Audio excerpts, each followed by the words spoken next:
Ah, Peace be with you po. Ang panayam na ito ay tungkol sa tanong na ang binyagang Katoliko ba ay di na maaaring magkasala? Mali pong i-assume na once na tayo ay born again na, sa binyag ay automatic na tayo po ay ligtas na hanggang sa uli ng ating buhay. Ang turo po ng ating simbahan, ang buhay dito sa lupa ay isa pong struggle o isang race na ayon kay Pablo ay dapat takbuhin ng maayos. Number 2, nagbabala ang ating Panginoon na ang maliligtas lamang ay yaong mananatili hanggang wakas.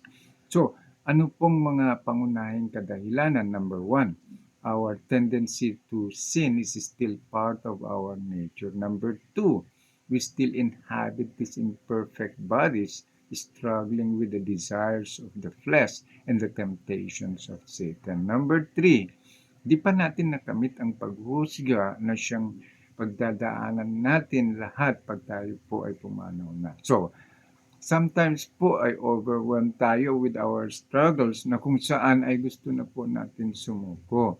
But Jesus promised to intercede for us in 1 John 1:9.